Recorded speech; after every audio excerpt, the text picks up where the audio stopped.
हालात पे उस मुसाफिर बेकस पे रोइए जो बैठ गया है थक कर मंजिल के सामने। एक लंबा सफ़र तय करके हम जब किसी मंजिल के करीब पहुंचते हैं तो हमें लगता है कि अब सफलता हमें नहीं मिलेगी और हम हार भी कब मानते हैं, उस वक्त जबकि हम मात्र एक कदम और आगे बढ़ते और सफलता हमें प्राप्त हो जाती। तो फ्रेंड्स, जब तक आपको सफलता प्राप्त ना हो, हम सफलता प्राप्त करके ही रहेंगे। ये सात्विक जिद आपके मन में बनी रहनी चाहिए और निश्चित रूप से ये जिद आपको सफलता दिला के ही रहेगी। फ्रेंड्स, अगर आप एनटीए यूजीसी नेट के साथ साथ शिक्षक भर्ती परीक्षा, सीएसआईआर नेट, पीएचडी और एमफिल एंट्रेंस एग्जाम की तैयारी कर रहे हैं तो हमारे कोर्सेज इसके लिए अब अनअकैडमी के लर्निंग ऐप पर उपलब्ध हैं। आपको सिंपली अनअकैडमी का लर्निंग ऐप डाउनलोड करना है, सर्च करना है ज्ञान प्रकाश लिखकर और यहाँ पर आपको हमारी प्रोफाइल मिलेगी। प्रोफाइल में फॉलो का बटन दिखेगा, उसको दबा लीजिए और इसके बाद सारे कोर्सेज आपके सामने होंगे। रीजनिंग है, टीचिंग एप्टीट्यूड है, पर्यावरण है और भी बहुत सारी चीज़ें हैं जो कि आप देख सकते हैं। तो एक बार जो जरूर चेक कीजिएगा, लिंक मैं वीडियो के डिस्क्रिप्शन में दे रहा हूँ। फ्रेंड्स, आज की तारीख है 30 दिसंबर। अब दिसंबर जाने को है, एक नया वर्ष भी आने को है और इसी के साथ कुछ नई उम्मीदें भी हमारे सामने होंगी। लेकिन अगर आप अपने मन में एक सात्विक जिद लेके चलेंगे तो निश्चित रूप से 2019 आपके लिए काफ़ी परिणामदायक रहेगा। बात करते हैं यहाँ पर शिक्षक भर्ती परीक्षा के बारे में। तो 16,344 आवेदन निरस्त हो गए हैं और ये वो आवेदन हैं जो कि या तो गलत फॉर्म फिलिंग की वजह से निरस्त हुए हैं या फिर बहुत सारे लोग जिन्होंने रजिस्ट्रेशन में या फिर फाइनल फॉर्म कंप्लीट करने के बाद त्रुटियां कर दी थी, तो जिन लोगों ने नया फॉर्म दोबारा से भरा था तो उन लोगों के भी फॉर्म इसमें शामिल हैं।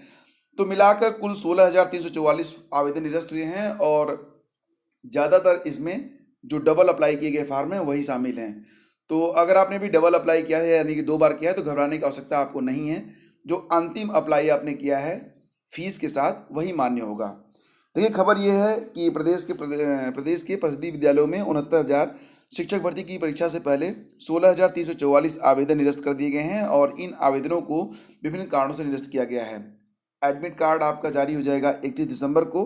परीक्षा 6 जनवरी को प्रदेश के 7 से 750 केंद्रों पर होगी और अब जबकि कुल मिला के 16,344 आवेदन निरस्त हो चुके हैं तो अब आवेदकों की संख्या भी घट गई है। आवेदक हो गए हैं 4,30,479। एक से अधिक आवेदन करने वाले यानी कि डबल अप्लाई करने वालों के लगभग 12,452 फार्म कैंसिल हुए हैं और न्यूनतम एज और मैक्सिमम एज लिमिट को न फॉलो करने वाले लोगों के फार्म निरस्त हुए हैं। उनकी संख्या लगभग 2,817 है और जो लोग टेट की अर्हता को पूरा नहीं कर रहे हैं तो उनके भी फार्म निरस्त हुए हैं। संख्या है लगभग 1,062 और इसके अलावा 13 आवेदन ऐसे भी हैं जो लोग इंटरमीडिएट में जो मानक रखा गया है, क्वालिफाइंग मानक, उसको पूरा नहीं कर रहे थे। अब देखिए, जो प्रवेश पत्र है वो कल डाउनलोड हो जाएगा। संख्या काफ़ी अधिक है तो आप लोग फटाफट डाउनलोड कर लीजिएगा क्योंकि अंतिम समय में क्या होता है कि वेबसाइट हैंग करती है, हालांकि इसकी संभावना नहीं है। ठीक है, तो तैयार कीजिए क्योंकि अब मात्र कुछ ही समय शेष है और ये जो समय शेष है वो आपके जीवन को एक नई दिशा दे सकता है। अगर पूरा विश्लेषण आप सुनना चाहते हैं तो इसके लिए मैंने लिंक दे रखा है वीडियो के डिस्क्रिप्शन में, आप जाकर देख सकते हैं। मैं इसके लिए एक अलग वीडियो मैं अपलोड कर चुका हूँ। अब बात करते हैं यहाँ पर। देखिए, केंद्र सरकार के द्वारा अभी हाल ही में खबरों में रहा कि प्रधानमंत्री नरेंद्र मोदी ने कहा था कि कोई बात नहीं, नौकरी नहीं है फिर भी हम तनख्वाह देंगे। यानी कि यहाँ पर बेरोजगारी भत्ते के बारे में बात की जा रही थी और अब जैसे ही इसकी भनक लगी है कि केंद्र सरकार बेरोजगारों को हर माह 2,500 रुपये भत्ता दे सकती है। हालांकि ये बात श्योर नहीं है, लेकिन इसकी भनक लगते ही जो सुयोजन कार्यालय हैं वहाँ पर लोग अपना रजिस्ट्रेशन करने के लिए फिलहाल टूट पड़े हैं और भारी संख्या में यह जानने के लिए वो उत्सुक हैं कि पंजीकरण कैसे होगा। और इसके पहले अखिलेश सरकार ने अपने कार्यकाल के शुरुआती वर्षों में बेरोजगारों को प्रतिमाह 1,000 रुपये भत्ता दिया था और उस वक्त केवल प्रयागराज जिले में ही 1.5 लाख से अधिक बेरोजगारों को रोजगार दफ्तर में पंजीकरण कराया था और बेरोजगारी भत्ते के लिए 60,000 से अधिक फॉर्म ही जमा किए गए थे।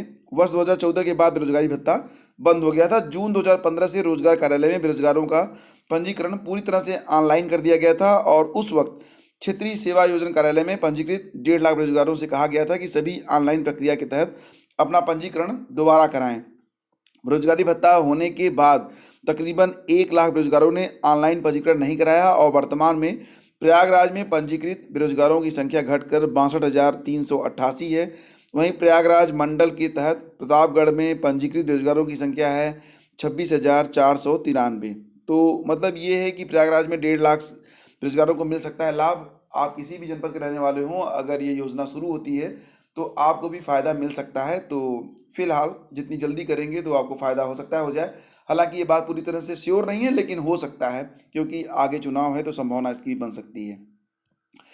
चलिए आगे बढ़ते हैं और आपको बता दें कि सिपाही भर्ती की परीक्षा 27-28 जनवरी को होने वाली है। और सिपाही भर्ती अक्टूबर 2018 की भर्ती परीक्षा आगामी 27 और 28 जनवरी को होगी। 59,568 पदों के लिए, सॉरी 49,568 पदों के लिए पुलिस भर्ती परीक्षा इन 2 दिनों में कराई जाएगी। पहले यह परीक्षा जनवरी के पहले सप्ताह में होनी थी, लेकिन अब शनिवार को इनकी तारीखों की घोषणा कर दी गई है। विस्तृत सूचना पुलिस भर्ती और प्रोन्नति बोर्ड की वेबसाइट पर जाकर आप देख सकते हैं। देखिए यहाँ पर बात हो रही है, सिंचाई विभाग में एक भर्ती हुई थी जिलेदारी, ठीक है। तो मामला ये है कि सिंचाई विभाग में जिलेदारी अधिकारी परीक्षा दोबारा होगी।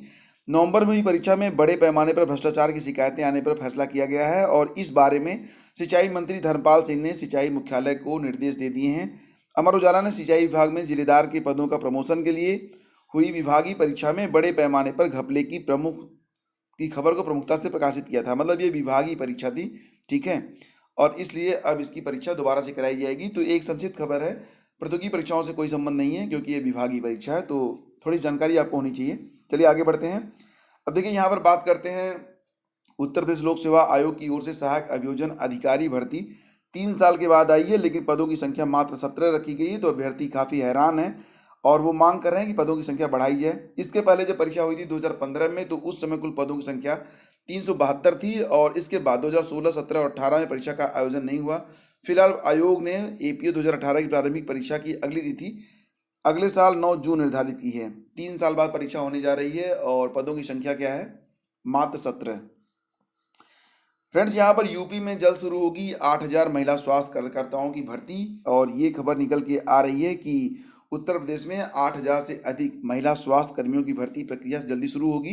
परिवार कल्याण मंत्री रीता बहुगुणा जोशी ने समीक्षा बैठक के दौरान निर्देश दिए हैं। उन्होंने कहा कि कोर्ट में विचाराधीन मामलों को छोड़कर बाकी पदों पर भर्ती प्रक्रिया शुरू कर दी जाए और इसके साथ ही उन्होंने स्वास्थ्य कार्यकर्ता एवं पर्यवेक्षक अराजपत्रित नियमावली 2018 को भी मंजूरी दे दी है।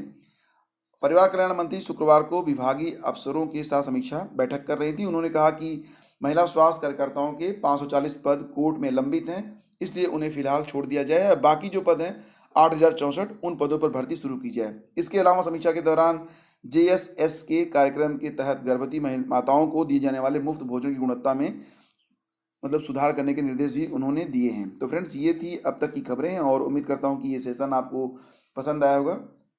वीडियो अगर पसंद आया तो इसे लाइक और शेयर जरूर कीजिएगा और चैनल पर अगर पहली बार है चैनल को सब्सक्राइब रखिए और बेल आइकन को जरूर प्रेस कीजिएगा ताकि जब भी कोई नया अपलोड हो सबसे पहले आपको नोटिफिकेशन मिल सके। अगर आप चाहें तो हमारे एंड्रॉयड ऐप को भी डाउनलोड कर सकते हैं, लिंक मिल जाएगा आपको वीडियो के डिस्क्रिप्शन में। तो फ्रेंड्स आज के समाचारों में बस इतना ही। उम्मीद करता हूं कि आप सभी लोग स्वस्थ होंगे, खुश होंगे और परीक्षा की तैयारी जी जान से कर रहे होंगे, क्योंकि सफलता ही अंतिम विकल्प है, कोई विकल्प इसके बाद बचता नहीं है। तो लगे रहिए, हमारी शुभकामनाएं आप सभी के साथ हैं। Have a nice day, God bless you all.